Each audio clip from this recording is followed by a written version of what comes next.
watching Glitter Gel Pen. A lifelong, one-sided conversation of us consuming every pop culture podcast ever. Glitter Gel Pen has joined the chat. Enjoy the show. Hello, everybody. Welcome back to Glitter Gel Pen. Episode 38. I'm Jill. And I'm Melissa. And this week, if you would like to be offered $12 million for Brianna, Chickenfry, and Brian to shut up, then maybe click subscribe. That one doesn't make any sense, but you should subscribe anyway. Well, I figured that every time we talk about them, nobody cares. I know. So I figured, when throw we it in there a first little. started the podcast, they were the hot news. Mm-hmm. And I mean, our TikToks about them did pretty decent, but as far as the YouTube views goes, nobody Flop. cared. I mean, it was bad, but they are back in the news this week, and we'll get into them in just a little bit. We were just talking about the new Dave Franco and Allison Brie movie. Mm-hmm. Together is what it's called. Got 100% on Rotten Tomatoes. Yeah, that's pretty crazy. Yeah. I think it's like the first movie in like several years to do that, but it's supposed to be like the best horror film of the year. And I don't like scary movies, but if Dave Franco's there, I'm not so scared. I love horror, so I'm down to watch it because that's all I watch is horror. It looks really good. I sounded like a pick-me with that one. That's all I watch is horror, so. Oh, I was going to tell you. There was a point in my life where I had unexplainable panic attacks. My anxiety had reached a level so high that I'd never seen before, and I had no idea what was going on. The only thing that gave me any relief was therapy. Therapy taught me coping mechanisms to handle these intense feelings of panic and anxiety. I now know how to handle it without becoming completely debilitated, and it really saved me. It allowed me a safe space to work through my thoughts and feelings that I had not yet come to terms with. That's why I'm so excited that this episode is sponsored by BetterHelp. BetterHelp was on a mission to making starting therapy easier. All you have to do is fill out a questionnaire and you will match with a therapist in as little as 48 hours. And if you decide you don't feel comfortable with the therapist you were matched with, you can easily switch until you find someone that makes you comfortable. BetterHelp finds greatly qualified therapists, and their customer support team is always there if you have any questions. With over 7,000 reviews and a 4.5 rating on Trustpilot, BetterHelp is a service you can trust. If you're looking to try therapy, we've got a chance for you to save some money. You can go to betterhelp.com/glittergelpen or click the link in our description to get 10% off your first month. Now back to the show. So whenever I'm a Dave Franco fanatic, and he's not on social media at all. So like I watch his interviews. It's just such a weird person to be like, oh, I watch everything he does. Yeah. But he produced his first film during COVID, and well, it was set to come out during COVID. And then he was really like upset because they had to do the premiere at a drive-in theater because it was like right at the peak of everybody like not being allowed to be in a crowd or whatever. Mm-hmm. And the movie was a scary movie, so it was really dark. It was called The Rental. Did you watch that? Yeah. Okay. He was in that? Yeah, that was the first one that he produced, where it was like the Airbnb. Yeah, he produced. He produced. He was in it too. Was he? I think. Okay, I haven't watched it in a while. I think his character died really early on. Oh. It was like that, but he was upset because the way that it premiered, like in a drive-in setting, you can't see a lot of really dark details, and that was like a lot of what he did in the film or whatever. So I think that's all I had for that, but I'm just excited to see this movie. It comes out on July 30th, so. Okay. I'm pretty sure my boss's husband looks like Dave Franco, so. I'll need to see a picture. Yeah. It's the way that he laughs, like his smile. Like whenever, I think the first time I remember seeing him was in 21 Jump Street, and like he's like the bad little drug dealer in high school, and he like goes, his like laugh, like I don't know. I always think of him in Neighbors. Yeah. When I'm Robert De Niro. Yeah. It always cracks me up anyways. But yeah, that's hot topic, I guess.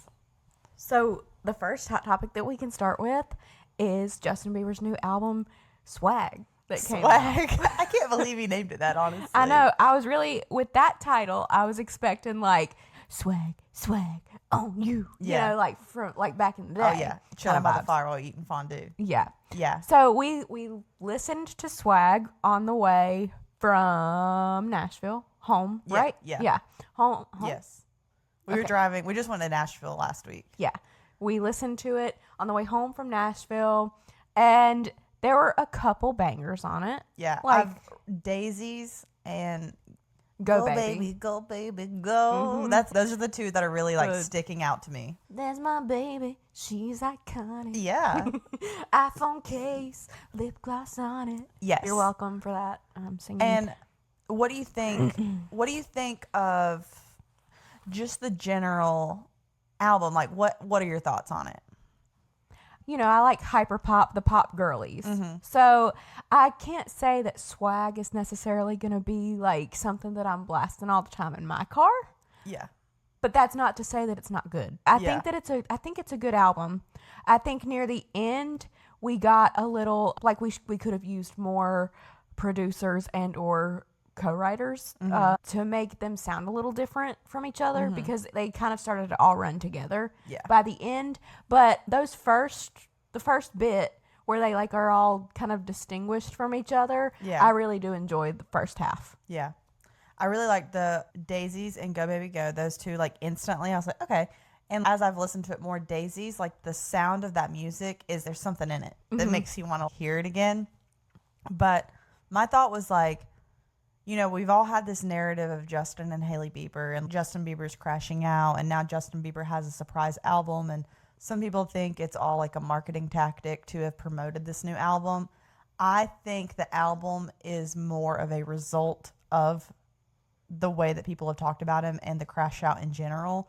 I think it's a part of the crash out. I don't think, and not that it's not good music, and not that it can't be. I almost think that they were already up in the studio. Okay, I think they were making this album, and then crash outs started happening. Paparazzi videos started happening. Like money. Money, get out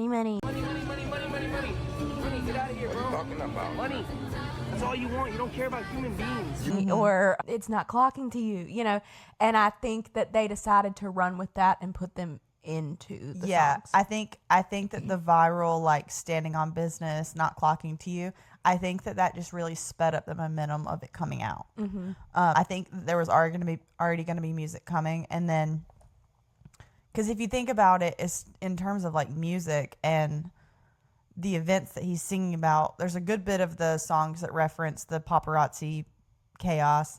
Also, even just like the lip gloss on the phone reference isn't that old. I guess it is like over a year, but it's I feel like it's just, I think he saw her on the cover of Vogue and was like, go baby, go baby, go. Yeah. But does it change the way that I look at what's going on with them? Not really. You know, because some people are like, oh, they're in love. I'm like, my mind didn't change that fast now. No. He also promoted the album by kissing Sexy Red. Yeah. When we fuck, he beat it up. That's what I like. I'm feeling you. Yeah. True. So, you know. And it's like, what kills me, though, is I don't even think we would have had half of the conversations in the last year that we have had about Justin Bieber if the Go Baby, Go Baby, Go would have been his perspective on Hailey publicly all along. It's like, Justin is their own worst enemy when it comes to... I mean, let's not forget that when her Vogue cover came out, he said, even though I told you would never do this. Yeah, like you don't have to say that. Yeah, publicly especially. No, so it's like Justin Bieber is the reason that people speculate on their relationship so much.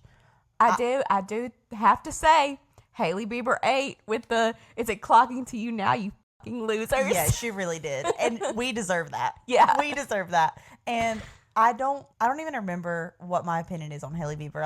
I just don't care about them so much. We talk about them a lot because I've been a Justin Bieber fan forever. Not as much as you. Don't get me wrong. Not trying to... Really? Yeah, what was the time that he was born, huh? Yeah, not trying to step on your turf. But I have always been a swag fan. But I've always felt bad for her in some ways.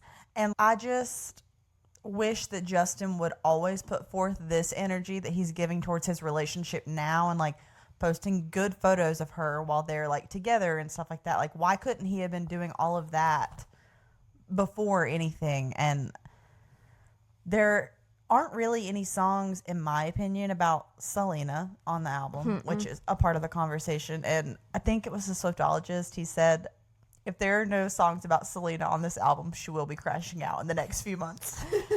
So we're waiting.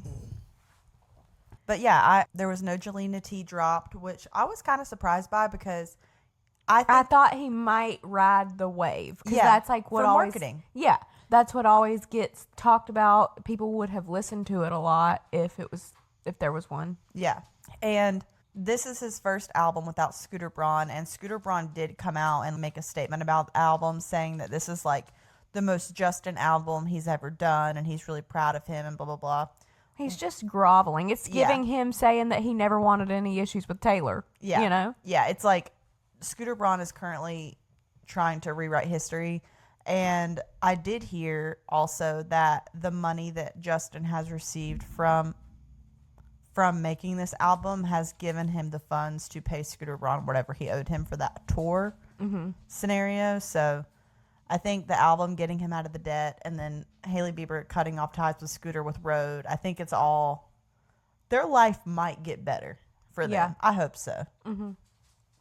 So the next topic is one that we actually have discussed amongst ourselves on the drive to Nashville, but we haven't talked about it on here because we missed a week, you know? Yeah. But it is about canceling. Early. Yeah. You know? Canceled is canceled. They're ending early, but we already knew they were ending, so they're really only losing about 4 weeks. Yeah, we're losing like 4 episodes. I just don't understand them even continuing to post at this point. I get they're about to do their tour in Australia or whatever, but I don't think they really have to do the podcast to do that. I will say, the episode where they first discussed canceled ending, they announced a new merch thing at the beginning of their episode, and it was like a camo hat that said locally hated, and I ordered one. I didn't know that by the end of the episode, I went ahead and ordered it because I was like, oh, they're probably going to sell out. Like, it's canceled. They sell out of their stuff. Well, by the end of their episode, they had said they were ending the show. So I was like, oh, oh, crap. And it's been like well over a month, and I have not received a single bit of information about shipping, confirmation. I have received absolutely nothing. Honestly, everything that Tana does is so unprofessional. Like, people say that she's grown and she's changed, and I'm like, and I think that in her like personal life, like, yeah, she's grown and she's not the same person she was. She is still an unprofessional girl. yeah, like the things that they, you know, I get the drama. They don't want to be a part of drama or whatever. But at the end of the day, it isn't hard to sit here on a couch and talk about topics. And I get not wanting to do it anymore, but you don't have to. You are the entertainment at this point. And to me, and I think that we kind of talked about this before. Oh, before I forget, on all of the canceled episodes, you will notice that there are absolutely 0 end cards on their final screen that they show like at the end of the episode. We have them on ours too. And I promise you, as individuals, me and you probably have more to do in a day than Tana Mojo does as far as responsibilities go, because we are normal people trying to buy groceries. Yeah. And we go buy our own. And we have like day jobs. We have like jobs that we do that are not, it's not like this is our job, you know? And you'll never see one of our episodes without an end card. That's all I'm saying. And every single week they have a whole thing pop up, and it's like there are no end cards on their episodes. And I know that's not a big deal, but it is whenever you It's know. just another thing that adds on top of like, why is this so unprofessional when this is literally your livelihood? Yeah. And I'm sure you have a whole team. Like, you have editors. You could pay for researchers if it was so hard to keep up with stuff to talk about. Pay researchers. And you just sit there and read what the researcher said, and you sit on the couch and talk, and then an editor can edit it for you. It's really not that hard if it's your whole job that you make millions from. It's crazy. It's not hard at all. I just went on a little rant right there, but it's so wild to me. It's just because we have the perspective of people that are kind of doing the opposite of what they're doing, and we are starting a podcast where, yes, we talk about hot topics or whatever, but we're coming from a very normal life where like we do have to buy and pay and do everything for ourselves, and they have the kind of money to where they could continue something and never have to touch it because they have that kind of money. But my theory on canceled ending, do I think like Brooke and Tana just like absolutely hate each other? I really, really don't. I don't think that there's beef there. I don't even think they're that close. No. I don't think they're close enough to actively hate each other the way the internet says. Yeah, I honestly think that they started as like party girlfriends. You know what I mean? Yeah. I think that they, even when the canceled podcast started, I think that they just kind of like were acquaintances. They like to party together, get drunk. They had a couple like crazy stories together. So they were like, why not tell this on a podcast? And I think that's what that was. Yeah. I don't think they were ever like BFF. Yeah. No, I think you're right, because they did seem to have like more stories together, like in their personal life, even just like to tell on the podcast or whatever. But I think Tana sees it, and there's always been like a vibe shift after Brooke got canceled for like the racist tweets. I think that like things like shifted with them. Yeah. And I think that Tana just wants out, and the only way that she can do it without putting more hate on Brooke is by ending it all together, because they've both grown out of it. When in reality, Tana is probably not going anywhere. No. There's no way. What is she gonna do? She's going to continue doing something by herself now. And also this past episode where they were saying that it was ending and all that, it was giving Brooke was on the fence and kind of still wanted to be doing this, but For Tana money. but Tana was trying to keep her being like, Brooke would be like, yeah, I mean, sometimes sometimes I'm on the fence. We should do it, and Tana's like, I know that you're going to be so happy. You're going to be so happy. Like when you don't have to deal with this anymore, with all this drama, you're going to be so happy. You know what I mean? You know what I mean? I do. But even like going back to Jortsgate, like Tana is manipulative. And I mean, that's okay. That's who she is. Whatever. Who cares? I'm not even saying that to talk badly about her. I don't want all of our fans. Yeah. However people, all 300 of you, I don't want. Yeah. Don't turn on us. But she is manipulative. And I felt like in the episode, you could hear her trying to convince Brooke that this is what Brooke wants to do. Yeah. And I do believe that Brooke is miserable, and it's sad. And Brooke gets a lot of hate, so much that I don't know that I would want to do it. But that's why I don't understand continuing the episodes at all. It just doesn't make any sense to me, like why they're even doing it. But I was watching randomly today while I was waiting on you to get here. I was watching Brooke. I was watching one of her vlogs. I've never watched any of her videos, but I kind of felt really bad for her. Like, I know that she's not the best person. I know that she's like made really big mistakes, and like her character can be questionable, but like she was just doing this haul, and it was really sad, and I don't know why. I cannot put it into words, but I was just like, God, you must be miserable. It's like, because she's gonna have to start influencing people to be able to make a living, whereas she is used to raking in hundreds of thousands of dollars by people hating her. Yeah. And like I don't know, and she's also like doing this while starting a life with a man who is questionable in his own way. And I don't, we'll get into that and what Brooke posted about it, but it's like she's leaving Tana, which is like her bread and butter in a sense, and then starting a life with this other person who has really bad allegations against him, and the public doesn't like him for whatever reason. But the idea of her trying to start a career while she's in the middle of building a life with this guy, I don't understand how it could work out for her. No, she's going to go from living on Tana's name and money associated with it from doing Canceled with Tana to living off her rich Nepo baby fiance. Now. Yeah.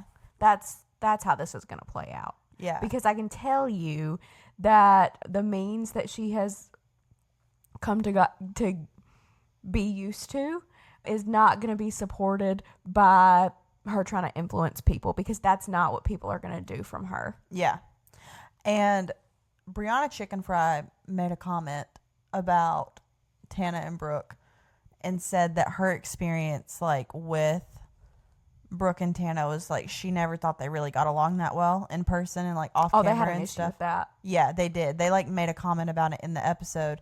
But what Brie can relate it to is her and Grace, because I think that the public started hating one of them, and every episode became not people listening to what they were saying or commenting about what they were talking about, but they were discussing the unspoken tension in the room of the two of them doing the podcast together. And I feel like Canceled kind of became like the same thing. So I feel like Brie is in the position to really give an opinion on the way that canceled is perceived and everything. But if you look at Brie and Grace now, you know, Grace went off and did her own thing. And at first the public was like, go Grace, go do your thing. And like her numbers are flopping. Yeah. They're bad. I crickets. Yeah. I'd never hear anything about her anymore. No. And I get that, you know, she's not into drama, but I think in my opinion, Grace made a mistake by leaving Barstool and going to Alex Cooper. I just don't think Alex was going to take care of her the way that Dave would have. And Dave like really puts his people on and all that stuff. Anyway, but even Brie, like the BFF numbers aren't there. Yeah. Their fallout just didn't, I don't know. There's like something. It's like people watched them for them to be together, but they don't really care once they're separated. You know? Yeah. Like their podcast got so big because people were hating on them so much. And I feel like canceled would be big no matter what, but it would only be big no matter what if Tana were on there, and it could be Tana with anybody. Mm-hmm. But Brooke did come on to address. Stand by her man. Yeah. She like really came at it full force. I want to address this here and hopefully never again. I would never, under any circumstance, defend a man who had a relationship with a teenage girl as an adult. I have firsthand experience with men like this, and it is something I have and always will take seriously. I don't care how much I love or care about someone, I would always stand with the victim regardless of the circumstance. This is an example of how dangerous the internet can be and how easy it is for someone to create and perpetuate a story that millions of people will blindly believe. The instant I made my relationship public, an elaborate story surfaced online about Miles' supposed relationship with a 16-year-old girl in 2015. I did not take this claim lightly, and I would never try to justify or defend that behavior if it were true, period. Okay, here we go. There's more. Oh, it's just like the Delulu is already getting to me. I can think of 100 men in the public eye who have actually done horrible and unforgivable things. Men with actual allegations. His allegations are real. Okay, anyways. Accusers and evidence against them. Never in my life have I seen the world relentlessly bully and demand accountability from his wife, girlfriend, or partner. I'm curious why this is different. A lot of you will not rest until I address/take accountability for something you think my fiance might have done over 10 years before I met him. All because you saw a few TikToks about it. I've tried to be graceful and separate my real life from the internet. I've hid the most important and special person in the world to me to protect my heart and peace. I'm exhausted. The only two people involved say that it never happened. There are... I'm cracking myself up. There are 1,000 real human people who actually know them that laugh at how ridiculous this is. Okay. I think Brooke thinks that she's telling the truth. Yeah, well, I think, yeah. Like, Brooke believes this. Yeah, I think she didn't want, okay. I think that in her heart of hearts, at first, she knew that this was the case. Mm-hmm. But I think she didn't want to believe it or didn't want to accept it because she knew the public wasn't going to like it. So she made the story that it was not true. Mm-hmm. And you know when you can lie so much that you start to believe the lie? Yeah. And it turns you to Lulu. I think that's what happened here. I think she lied so hard and defended so hard, she believes it now. Yeah, and she really liked him, so like she didn't want to believe that about him, which is fair. Sure, you don't want to believe that about someone. We have all, I can say, been like blinded by men before. We really have. Yeah. But the thing is that she recognized she did this last year when she said that I will never defend a man ever again. Yeah, and we came back a year later and we are defending harder than we've ever defended before. Yeah. I fear. At the end of the day, I do not know why Brooke posted that she got engaged. It does nothing for her, for him. It just stirred the conversation back up, and especially as canceled is ending, I think like her making that public was such a dumb decision because if it's sacred and personal and you want to save it to keep it safe, don't post about it on the internet. And I mean, does this girl not have a Finsta? I know. If you got it and you want all your close friends and family like to know, and you want to post cute pics, like use your Finsta. I'm sure you have one.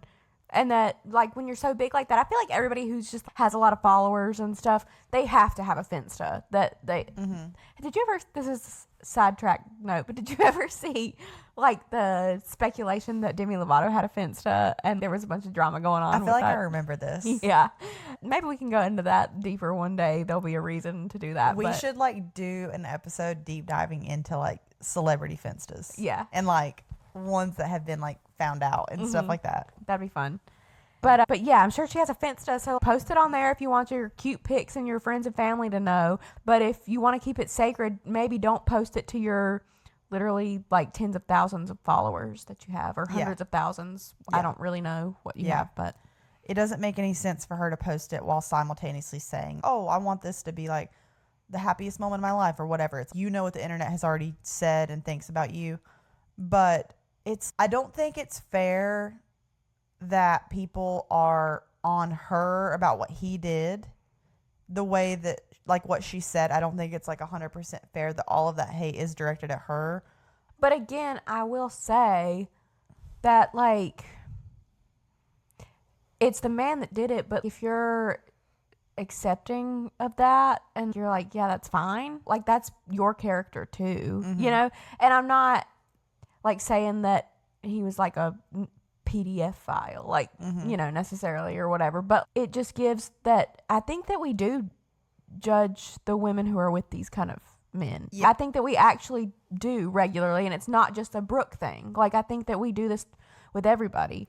I think it would be almost easier to accept from her if she would have, like, when it first happened, if she would have been like, you know, I understand that that was him 10 years ago, but that's not a repeating pattern. Even if she acknowledged that it happened and she was like, it was before I met him and like we've had conversations about it and he's taken accountability or whatever. And she wasn't just like blindly saying it didn't so happen hard. Yeah. We have eyes, Brooke. We we literally can see all of the Reddit posts and threads, and they didn't just make up this fake world of these people that nobody really knows. They're just Nepo babies. Yeah. And it's also like Brooke has been so public about like bad experiences with men like Matt Rife and stuff like that. And I'm afraid that she's in so deep with this one that even if she learned it was true, she would never admit it. She would never admit it. She would never talk about it. And they haven't known each other that long. And Brooke has such a like bad pattern with guys that like, I hope that she doesn't realize it's true in a year and a half, and then she's in even deeper, and like the public isn't gonna take kindly to Brooke coming back. I mean, like, y'all were right. Yeah, I'm sorry. Like we accepted it and loved it the first time when it was over. What's his name? The music guy. But when you do that and you say you've learned and you've changed, then we don't want to see you come crawling back twice. Yeah, it's just a lot. And she's defending him really hard in a really like pivotal point of her career. So I'm just like, I don't know how this is going to go. Sometimes I feel bad about all the hate on her. And I was listening to someone speak about Brooke, and they were saying that, and this is, you know, a perspective that I don't have, but I think the video, it was a black woman, and she was like, you know, a lot of the people that are mean to Brooke and don't want to see her thrive at all are white women.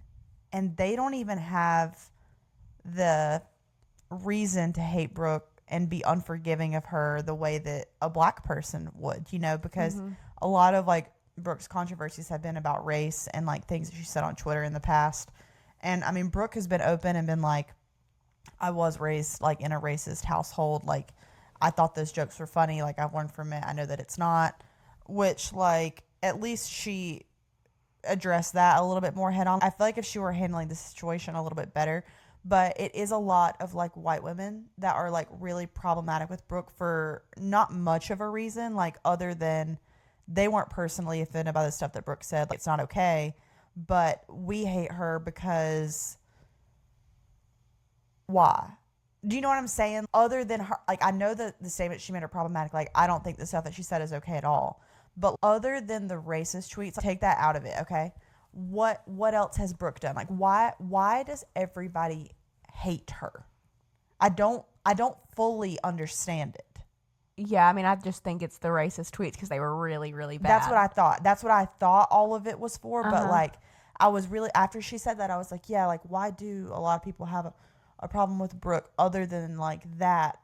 Well, I really don't think that it's other than that. I just think that they were really, really bad. They and were therefore bad. we were like, yeah, that's like really not okay. And I don't She really went like on that. someone's podcast and was like discussing in detail recently about how she was raised and went into it more. And she kind of like took more accountability for it from the clips that I saw, which is like good that she took accountability and like hopefully she learned and that stops there. It's not like something that progresses to more. I am glad that she addressed it head on, but I do have to say, okay, we were raised in the South and you're not going to find any old tweets or things on Facebook of us that crazy saying that to that extent. Yeah, no, I look at it that way because also being raised, like you said, like we were raised in a pretty racist hometown that was very normalized and like kids thought that stuff was funny. And, we've both been on the internet for a long time. And there was never a point where I was saying the stuff that Brooke was saying. No. But I don't know. I just like taking the racist stuff out of it for a second and just looking at her situation with her fiance. I just think that if in the beginning she would have owned what happened and said, yeah, like I know I see the pictures, like I get it. But that was before I met him and he doesn't do that anymore. I think it would have softened the blow. I really do.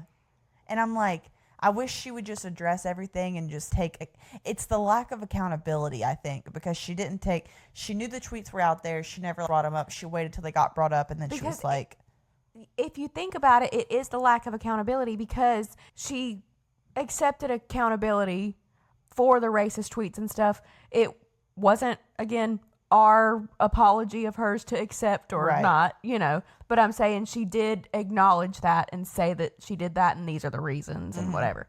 And I feel people still bring it up and don't like her, but we don't even talk about it as much and as often now as we talk about her fiance. Yeah. And I think that's because she is in Delulu land denying this so hard and won't accept the accountability. It's like comical that she says that it didn't happen almost. Yeah. But I don't know. There's something feels off to me about the way that we, not just us, but as a society are on Brooke about it. Like, I get what she's saying. Like, we should be coming for her man. You know what I mean? Like, she's trying to like deflect. He just doesn't have a platform for us to come at him with. She's trying to deflect it, and I'm like, you know what? She's right. Charge. Let's get him. Like, and I'm just like, burn him at the stake. Yeah, like that. It's, I don't know, but we talked about it last week, and we had some interesting comments about it. If Isabella is the girl who Miles dated whenever she was underage, if she isn't coming out and talking about this, I think we should let it go. Do you get what I'm saying? Not let it go, let him like, oh, that's okay. But as a person who's been in scenarios where I would have never wanted to be painted as a victim and made that to be like who I am and like whatever, it doesn't feel good to have people talking about something that you went through and making it an issue to give someone accountability when you don't want to face it publicly. Does that make sense? Yeah. Like that's where my head was with it the last time that we talked about it, and people were like, no, like it's not okay. I get she is a minor. And there's also this element, because this makes me think of Cody Ko.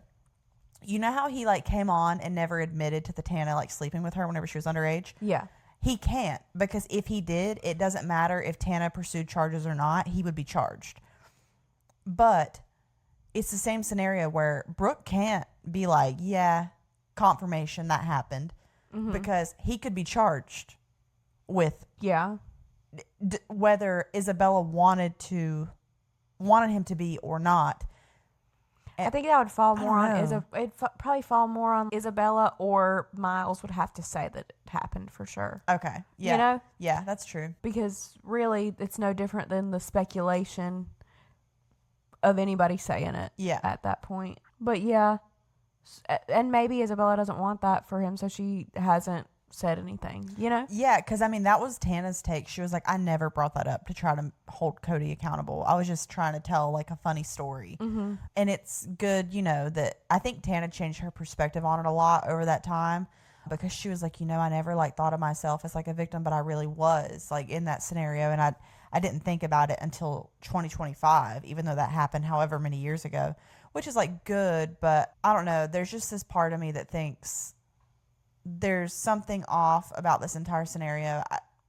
I think Brooke really believes what she's saying, and that's what almost makes me feel bad for her. Because I'm like... Yeah, every time she defends her man so hard, it's like, oh, yeah, honey. If Brooke were my friend, I would be like, shut up. Yeah, like, again. Don't get on the internet. If you want to enjoy a moment and really have this happiest time of your life, be so sacred and whatever, shut up. Yeah, listen, Brooke, you don't have to pay PR. Just listen to us real quick right here. Come in real close, okay? One piece of advice, 2 words. Shut up. She'll Okay. never hear this because we're blocked. Which makes me sad. Which makes me sad because, like, we do not talk crap about anyone in a way that we're trying to beat them down. Yeah. I do think that we talk about all of them in a way that's at least somewhat constructive and just giving our opinion. Yeah. So it really makes me sad that she sees us as like internet bullies because we really do just clip stuff that we say for TikTok to get rage bait. Yeah, we really do.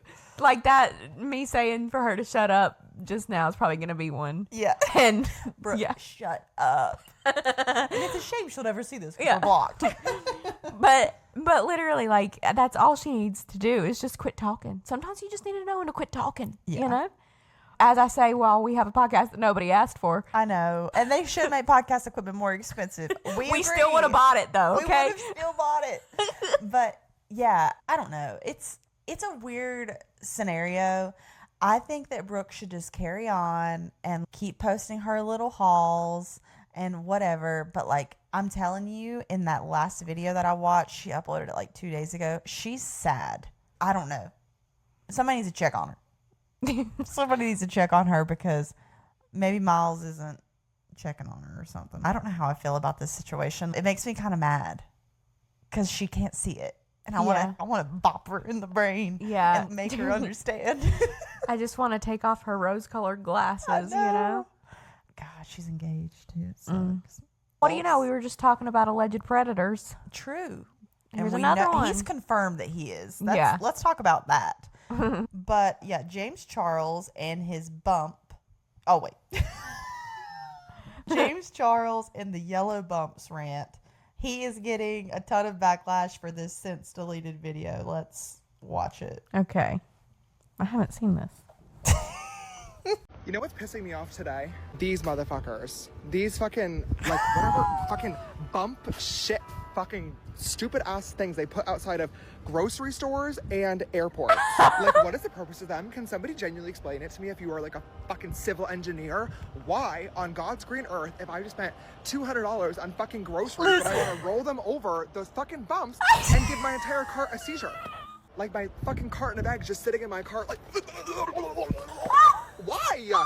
Why? What the fuck? Literally, what the fuck? Like, we just bought a bag of ice, rolled it over. Ew, my fucking hair. Ugh, just bought a bag of ice, rolled it over the thing. Immediately, hole in the fucking bag of ice. Okay, just spilled all over the fucking road. When you go to an airport, like, why am I gonna sit there and roll my fucking luggage over that shit and have everything, like, jumping around inside? It's literally having a seizure. Stop. It just doesn't make any sense to me. Like, what is the point? What is the point of those fucking bumps? Other than making everyone's life miserable. Can somebody tell me? Oh, he's so stupid. He is so stupid, Jill. He's one of the worst people. And then he goes on a rant about his $200 grocery cart having a seizure. And it's like, God bless the blind people. Yeah, God bless the blind people and the people who can afford $200 of groceries in this economy. He's so out of touch. It's like comical, and it's like he could have just Googled that Yeah. and saved. He has to make everything content though. Oh, So he couldn't just Google a simple question. I've seen videos of people making fun of him. Have you seen that video of him at Disney where Yes. he's trying to drink? And there's a person that like He's like Coca-Cola. like the guy with the shoes, and he's like standing like James Charles and everything, and it's like, how is this guy still like? How does he still have followers and people that watch him? Did you see people were saying like, why was he in that video we're talking about? Why was he dressed like an adult toddler? And I can't unsee it. It's the James Charles cringe is one that I cannot get over. I just we had to just react to that video because it's so unbelievable. Okay, like I do have a question about it though, Okay. It's for blind people. Yeah, like it's so like you'll hear your cart like make noise because if your cart goes out in the street and then the cart gets hit by a car, you could be injured or whatever. Okay, So it's but for you'll know that noise. you're like walking into the street by like the bumps being there. Yes. Okay. I was like, we don't read on the ground. No. Oh no. So the difference between me and James Charles is before I would have made content about it, I would have Googled like, why are these there? But you know? it's so that noise that James is talking about being so annoying is saving a blind person every time they hear it. Yeah. So yeah. The next two are like little stories as well, but I thought they were entertaining enough and something to just have a conversation about. So the nail techs on TikTok are crashing out because OPI, the nail polish brand, has started selling gel nail kits, and this video is a nail tech discussing it. Okay. So I never thought that we would see the day as licensed nail techs where OPI decided to finally sell out. They're now making at-home DIY gel kits for the average consumer. Pretty much saying fuck you to the licensed professionals over the last 30 years who have made them filthy fucking rich. I'm beyond disappointed. I'm so sick of brands basically telling us to go fuck ourselves when we made them what they are as professionals.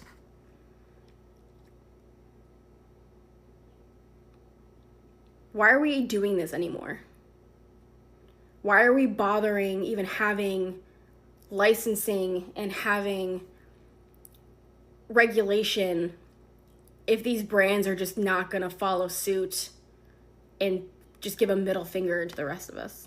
So, okay, for this one, I sort of see where they're coming from, slightly, because, I'm a licensed cosmetologist, and I kind of felt a little weird, not towards the brand, though. Her thing is that she's mad at the brand. I just kind of think it's weird. Like, for now, Wella is sold at Ulta. Right. And I think that's weird. Like, why would you start doing that when you're like a professional brand? Wouldn't it take away some of your like professionalism? Was my thought process towards that. But for this instance, I feel like I wouldn't be so mad at OPI. They've been selling their polishes, in the, public stores and stuff all these years. It's the gel kits, which to that I say, have you ever tried to do your own gel nails? I know. Oh my God. Have you ever tried? Because it sucks. It is. And it's giving the same thing as people who try to like DIY lightener at home to bleach their hair. Yeah. And it's like, you can get the stuff to do it, but it's not going to look like it is at the salon. Right. So people who... And you have to do it yourself. Yeah. So people who were going to like need it done and like have the money to get it to like spend on their hair or on their nails anyways, they're gonna still go to the salon, you know? And it's like they sell gel nail kits anyway, just not from OPI. OPI is like a really good brand. Like I love their nail polish and stuff like that, but it's like the people that are gonna go get their nails done are still gonna go get their nails done. And it's making, honestly, for the people who do it at home, it's like just making it safer with better quality, like gels, because you can get infections and stuff if you like use bad gel or if you don't use it the correct way and whatever. So it's like they're just doing this for if the people who are doing it at home are just going to protect themselves and have better quality products now. Yeah, and it's like Walmart has sold hair box color forever, and people still go to the hair salon. What's another example? People do workout videos at home, and people still go to the gym or pay personal trainers. There's a market for everything. Yeah, and there's the people who are going to go to a certain thing instead of the other all the time, and there's people who are going to try and DIY at home. And I just know my gel nails look like absolute dog shit. Yeah, they've been really bad when I've tried them. But I have bought like a cheaper polish that's supposed to look like gel that I've used that I've liked a lot, and it lasts pretty decent. Like I paint my nails at home most of the time because I cannot make it make sense to pay to go get my fingernails done like at all. Like they most of the time only last 3 weeks max if you have a really good job done. So it's like we're in an economic crisis where like first of all, I've never paid a nail tech to do my nails. I go to whatever nail salon and pay $40 to $50 to get my nails done max. Yeah, I think they technically are still nail techs, but never like an upscale like. Yeah, this person is like someone you would make a private appointment with. Like they're doing it more. And I have a few friends that go to a nail specialist or whatever, but they're never going to get that experience not with a nail tech. Yeah, and I just don't. The people who literally have, $100, $120, $150 to get their gel polish done by this girl, they're not going to see these DIY kits and be like, oh, I think I'm going to do that myself. Yeah. No, they're not going to. They're not. You're good, girl. You're okay. It's also, I understand like you've spent time to make that your profession, but your profession is a luxury for most people. So, and when you choose that, you have to know that in any kind of economic state of the world, your going job to be the could first fluctuate. to go. You're going to be the first thing that people take off their list of things that they're paying to get done. So even like with my job, like I film weddings, and there's this new wave of, they call them hiring a content creator. And it's someone coming in with an iPhone and shooting videos all day. And it's like, that's great. Whatever you can afford, get whatever you can do. But if someone can afford a videographer and they want a professional videographer, they're still going to call me. Yeah. And it's just an option for people to have good nails that like want nails done. That I don't know. I'm just like to everything.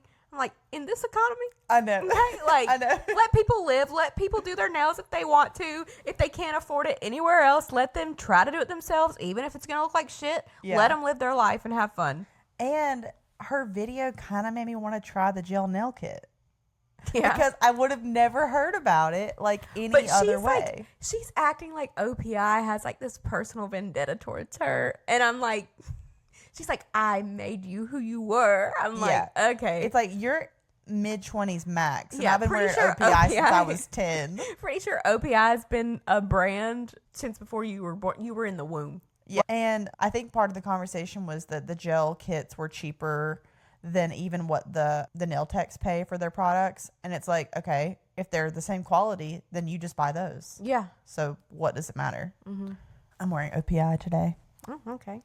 Butterfly. I have little baby nubs today. And you are a press-on nail girl. So it's like, you're really the one taking their shine because, not you, but like the press-on nails, because they'll have like art on them and stuff like that. And they really last. And you can, I haven't redone mine since I took them off, but these things be lasting like 3.5 weeks. Yeah. Like 3 weeks, 3.5 weeks. I'm like, oh, okay. Heck yeah. And they're like $15. We gonna keep doing that. In this economy? Yeah. Catch me saying that all the time. Okay, so you don't know about the next story is at a Coldplay concert last night, 2 CEOs of a tech company were caught cheating on the Jumbotron. Do you know about this? No. Okay. That sounds juicy. Click on the Instagram video first, and then we'll get into it. Okay. Oh, look at these two.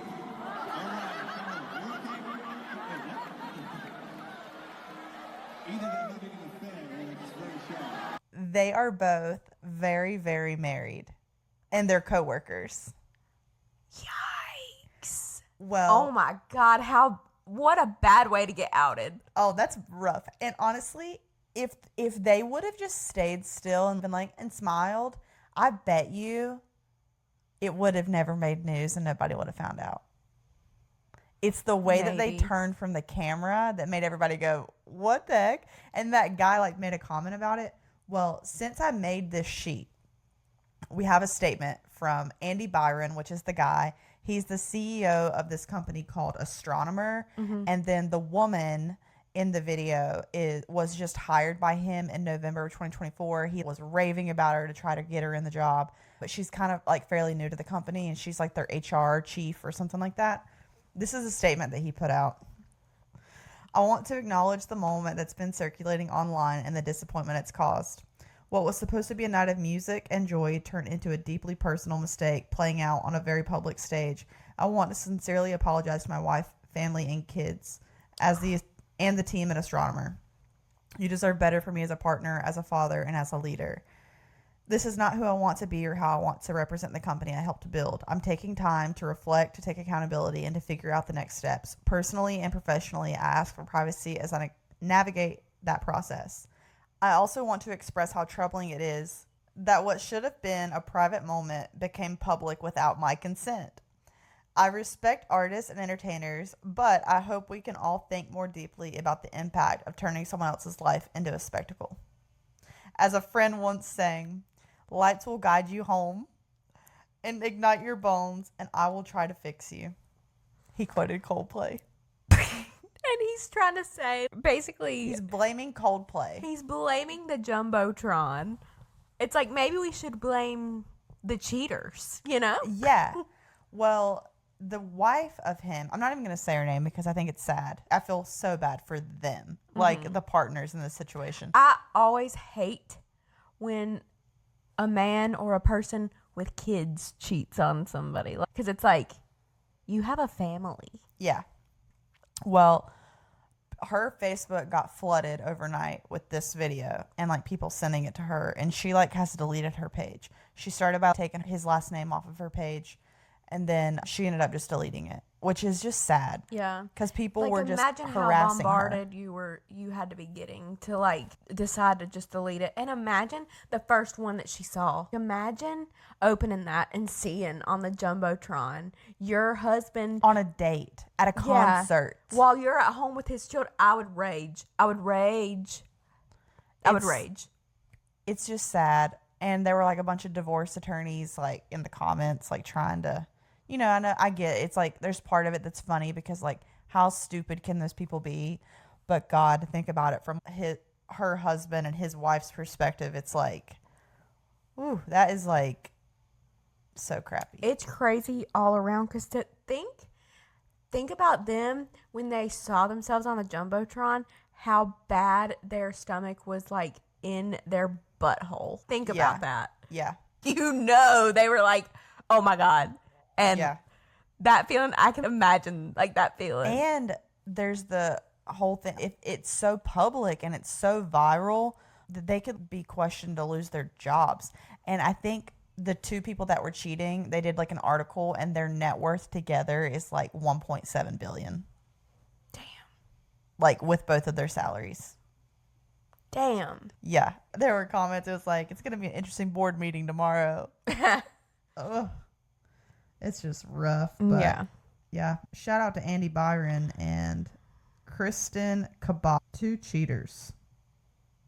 I saw the drama, like we kind of said in the beginning, with Zach, Bryan, and Brianna Chickenfry. It's been a while. It was kind of random for this to be like happening and drawn back up, you know? Yeah, and to no surprise, Zach Bryan is the one who started it. Yeah. Because everybody was saying that. Which song was it? It's a song called River Washed Hair.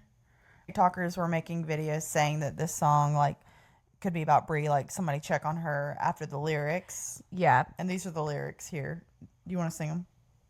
I don't know the song. I don't listen to him. I don't either. Okay. Just sing them. Okay. Start over, find closure, and just say I'm sorry to that sweet girl who tore off that dress. The way the moon's cresting over green pines, resting next to the coastline I rode. It made me think of you in the dirt out in Santa Fe and all the good times I stole. Yeah. Just like that. I'm sure that's the way the song goes. So somebody said, check on Bree with that sound. And Zach commented on the post saying, LMFAO, I said sweet. This isn't about whatever she has going on. And then Bree responded in the comments. She said, LMAO, obviously he doesn't think I'm sweet. I turned down $12 million to share my abuse while Rose and Deb signed NDAs. Also, FYI, his songs aren't about anyone. He writes them blackout at 6 a.m. Also, his comment just made me feel very excited to share some videos and stories of him this week on BFFs. Can't wait to release the Fire Pit recording. Yeah, so Zach's reaction to that was to post this text from Bree on his Instagram story. Enjoy Oklahoma, and know through this all I still have love for you. And things would have ended a lot differently if it were up to me. I hope one day you can see past all the bullshit of your life and know I was always in your corner. Finish off the last leg of your tour strong like you always do. Enjoy Paris, wherever you end up. Just know that I'll be wherever I end up, wishing the best for you. If you ever need a family to lean on, mine will always be yours, me not attached. I'll never forget the love I felt for you at one time in this life. Timing was wrong and you weren't ready, and that's okay. Enjoy being a rock star. If you ever need a friend that gets it, I'll always be here. I don't break my promises. I never wanted the lifestyle or money attached to you, just wanting to love someone I felt was worth loving. And I'll choose to believe that you didn't mean all the things you said to me tonight, even if you did. I want to leave with love and love only on my end. That's all I wanted, and I do believe I deserved a goodbye. You knew you'd never see me again when you left. Tell Mac I love her, and please take care of Stump. I'll think of him every day, and give Jack a big hug for Boston and I. I don't know why he shared this. Yeah, I don't, like... It didn't make Bree look bad. No, I really don't understand. My thought would be that he was trying to, like, paint it like it wasn't all bad.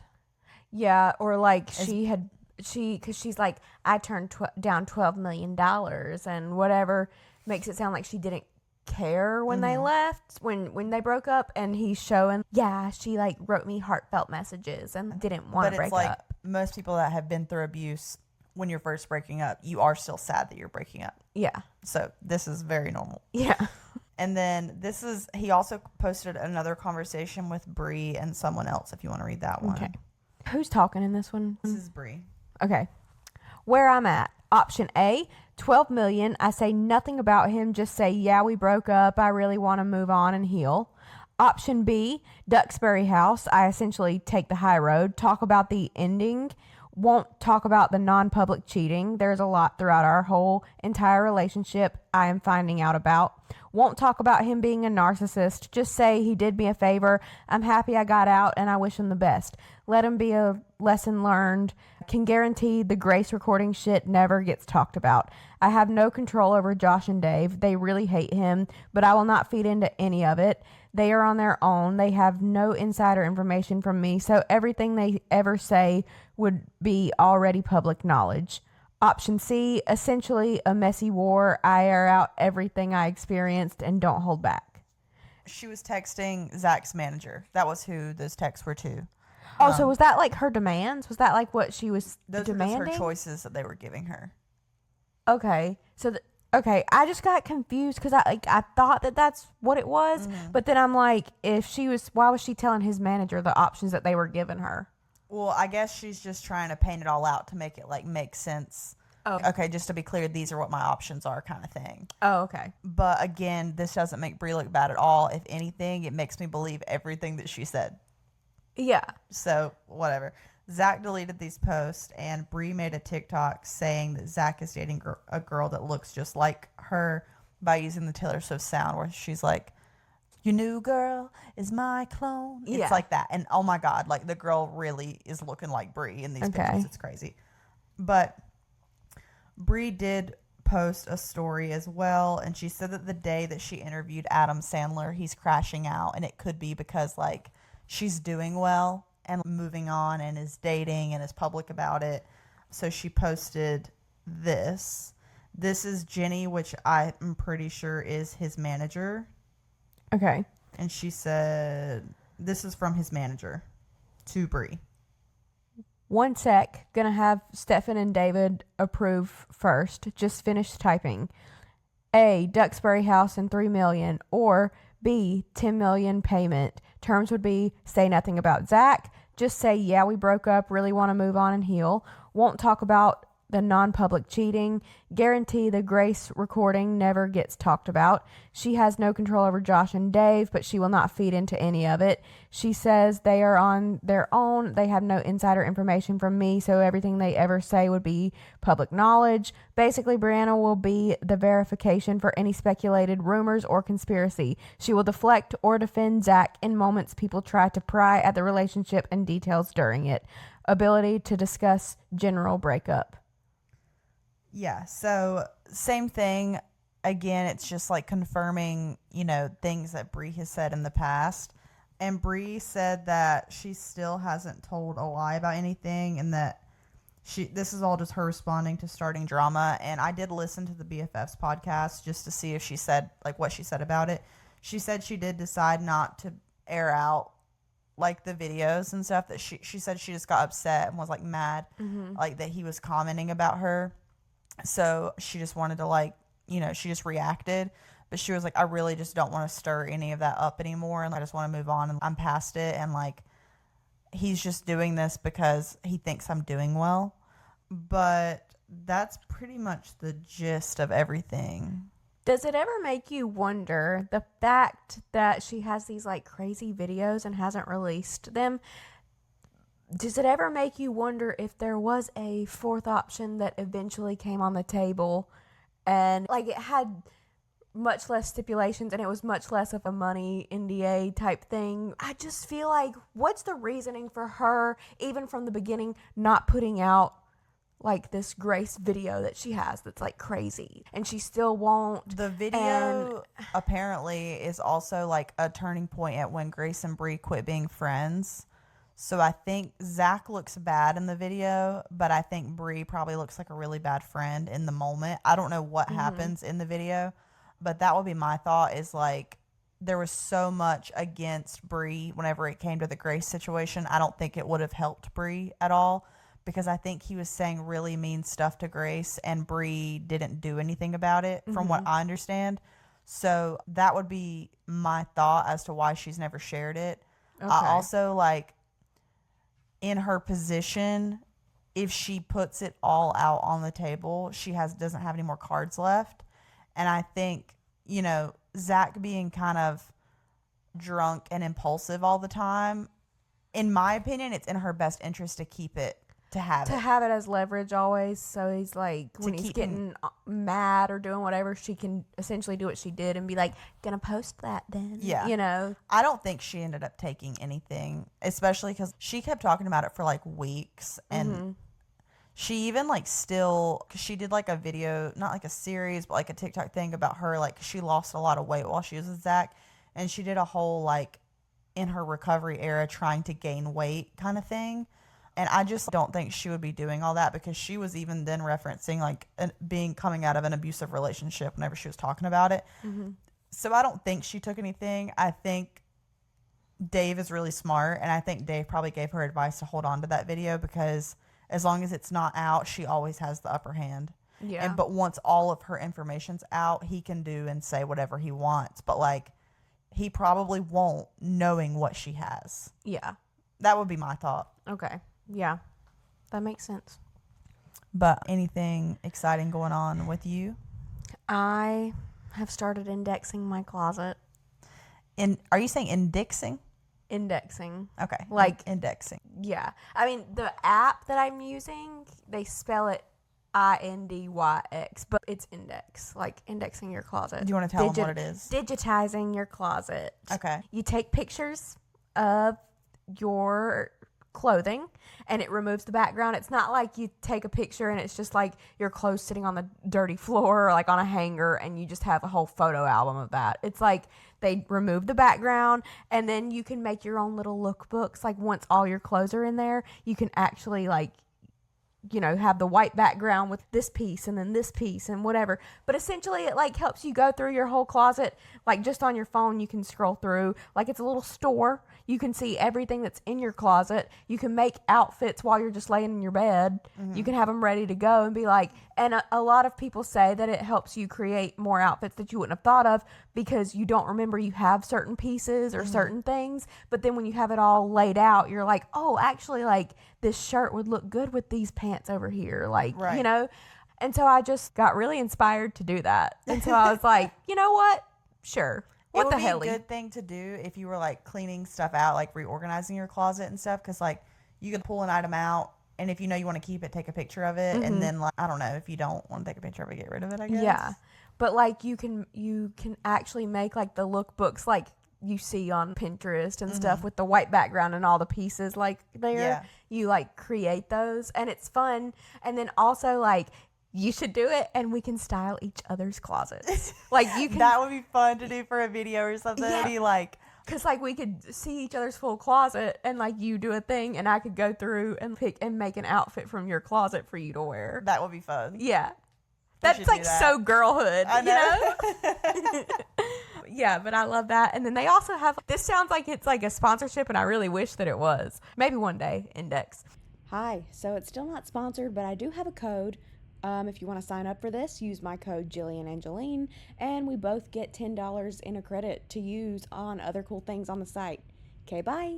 They have a thing like where they have stylists and you can pay like, it varies between like person, but this girl, I actually found out about her because I watch her on YouTube and like she is a stylist on this app thing. And it's like you can pay for her. I looked it up. It's $150 per lookbook, which the lookbook is like 10 looks, and basically you sign up for it and do it, and you like give them what kind of style you're like going for and whatever, and then they will go into your digital closet and they make all your looks for you for like 10 looks, and they'll put stuff together that you didn't think about, you know? That's cool. And like, I don't know, there's just a lot of That would be options. fun to try. Yeah, so Just to see what they do. yeah, so I'm like really excited to digitize my wardrobe. They also do a lot of other like things inside the app that I don't care about, like that I won't use. Like you can put in like for your cool jacket, as an example, you could put the price that it was, and then like you can log every time you like wear it. So then you get your like cost You're like, per really? It's only $20. Yeah, you get like your cost per wear of like, Yeah. oh, I've worn it so much that every time I wear it, it only costs me $5 to wear it every time, you know? Yeah. Which I am not going to be consistent like that, like on that level. Yeah. But it is a cool thing that you could do if you are that kind of person, you know? Yeah, that's So- true. So yeah, that's been that's like my highlight of the week. We went to Nashville. Yeah, we did. We got to see like Taylor Swift's some Eras Tour outfits, and we walked around like Broadway and did the whole Nashville experience. Oh, I didn't tell you. We did like a vlog style video like on my Instagram, and the realtor that owns the house that we lived at reached out to me Ooh. and posted the video. And we've been discussing back and forth about me doing the work for her. Okay. And I was like, this is my pricing, but I will waive the travel fee if you let us stay at your house. Oh. So that could be fun. So fun. make a little money, spend a little money. It'd Yeah. be fun. That would be fun. Yeah, and the house was so nice that we stayed at. So I thought that would be cool. But Yeah, that'd be fun. We could have a redo, and I could maybe just not have a crash out. yeah, Because hormones are hot. You Yeah. know, it happens. You know, it happens. I did. I had a crash out one night. It was a but crash tell them where you crashed You out. know Jill. what? I crashed out where nobody else has ever crashed out before, I'm pretty sure. I crashed out in the parking lot of the Bluebird Cafe. And that is iconic. You could say that you did that, and thank God. Like, I have Yeah. a video. I have a video. You have a video? No, like I have a video because like Jill was crashing out, but like we were at the Bluebird Cafe where, if you don't know, Stop. Did you try to get a scenic like video? That's where Jill got discovered. I mean, not Jill. that's where Taylor Swift got discovered. So we really wanted to go there. And we were sitting in the parking lot, and I was like, I know she's like upset right now, but I'm probably going to head back to the house soon. I really want to get a video of the Bluebird Cafe. We need it for the memes, you know? Yeah, so I do have a video, like a cinematic video of the Bluebird Cafe, and I cut the sound out, but like the sound is Jill crying. I'm going to play it. Funny. They also need the context too that right before the crash out in the Bluebird, or outside of the Bluebird, we drove by both Taylor Swift's Nashville houses. Yeah, we did. So we got really close, but it was a gated community. Yeah. I just want to see what the sound is. It's the fact that Jill's not saying anything. She's just crying. Oh my God, that's iconic. Oh my God, like, you were too down bad for me to make light of it in that moment, but I am glad that we have that. Yeah. And we've recouped. We're all good now. Yeah. So. All right. Well, that's it for this week's episode. We upload new Mondays every episode. I'm tired. Same. So we'll just end it there. Like us on Spotify and all the places that, right? Isn't that what we do? Spotify, Apple Podcasts. Oh, shout out to Rachel because she commented on our Spotify again, and we see you. We do. If you comment, we see it all. We see it all. And we appreciate it. We'll text each other, be like, you see we got a comment? You know. so keep coming. Keep doing it. All right. Well, I'll see you guys next Monday. Okay. TTY. Bye. She's 21, love a savage, but she got a little